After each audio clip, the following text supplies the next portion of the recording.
Long entry in the euro here.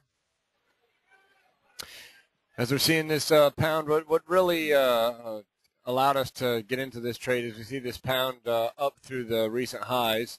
Pound and the euro both on an uptrend.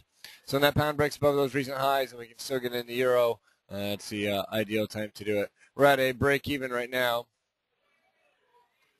Not getting any help from the stocks, just not seeing that real strong relationship that we've been seeing since the stock's really stuck in a range. S&P only out 4 ticks on the day.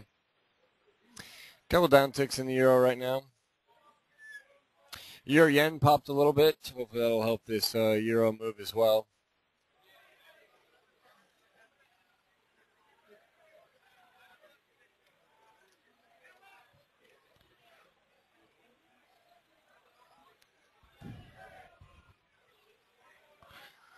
It's going to be kind of a slower trade here.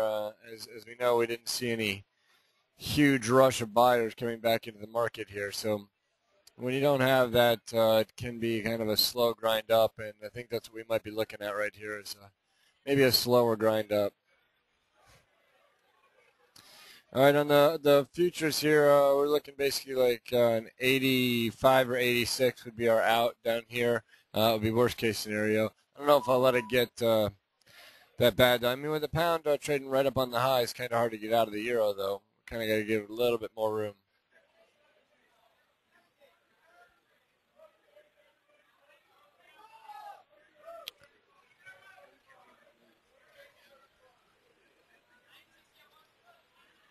Oil futures starting to rally a little bit. We'll see if that pulls the stocks higher. Obviously, that would all be good for the long euro position. All right, here we go. Now we're positive in this euro trade. Only about 4 ticks, but we are positive. There we go, up through the highs. So euro making a new high, the pound making a new high.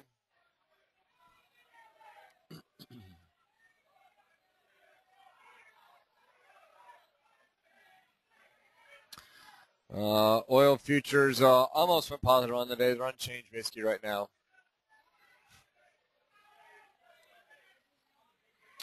And that is pulling these stocks higher. I think this will be the 10th day in a row now if oil futures can actually close higher. I think it's 10 days in a row that they're up.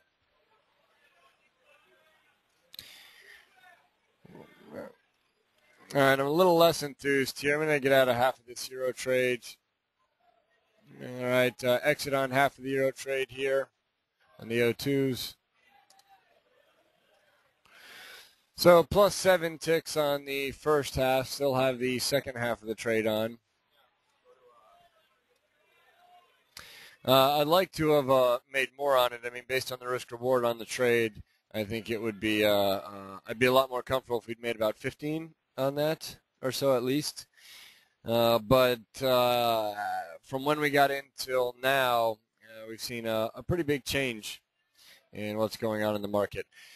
And I think that change is not only just a little bit of a slowdown in activity, making it a trending and drifting play, but also the fact that the euro, other than that one pop, really struggled to push higher, whereas the pound was definitely the path of least resistance higher.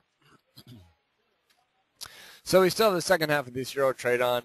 Getting out of that first half allows us to bank some profits, and in the second half, then we have a chance to participate if this is going to continue moving higher.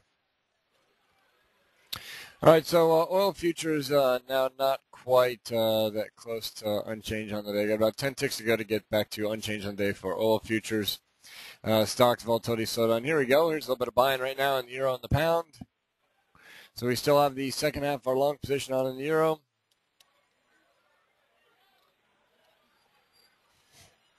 All right, I'm going to exit in the euro here. So I'm out in the euro, out on everything.